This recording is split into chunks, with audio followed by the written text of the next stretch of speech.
Tales of Arise is easily my most anticipated game release for the remainder of 2021. After playing the recent demo, this has only been amplified, albeit with some minor concerns that I doubt will hamper the enjoyment of the full experience. The demo begins with players choosing their character from among the main cast for the duration of the short gameplay period, though they can be switched regardless. The only major difference from the choice is the scene at the end of the demo. Each character battles uniquely with their own central perks used in the midst of combat.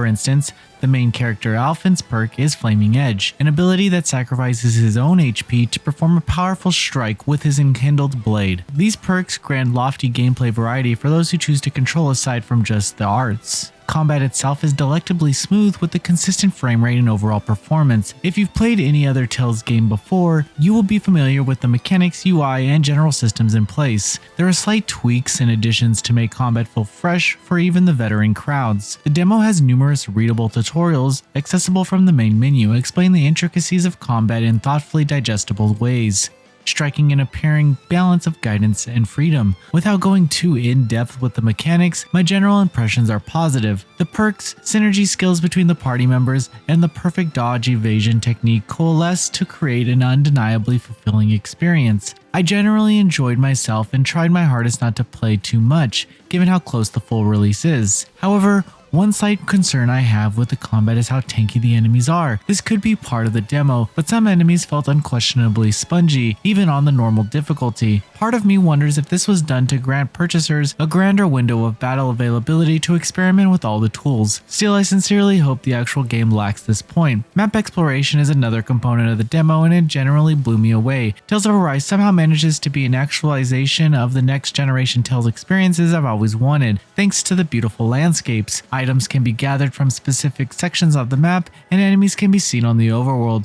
providing a light strategy for traversal. Honestly though, I found myself standing still to bask in the world's gorgeous light textures and general aesthetic. Skits, a Tales staple, make their return. There's a surprisingly decent amount to view here, and they are all equally humorous and engaging, depicting the characters' banter I've always loved for the series. I do wish the UI on screen alerting the player for a new skit was larger though, since right now it's a little small and can be easily overlooked. Accessory creation, camping, and cooking are all doable as well, so there is a generous degree of content players can learn from the demo's 30 to 45 minute playtime if they are uncertain of whether or not to purchase the full game.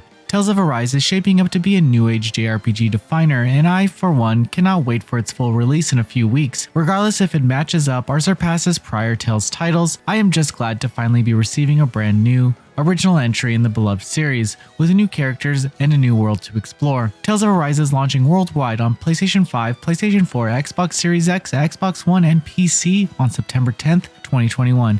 Thanks for watching this Impressions. Please read the full article on noisypixel.net.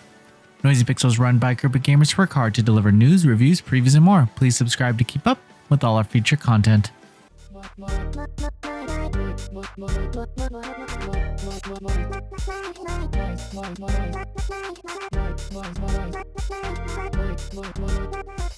Noisy Pixel.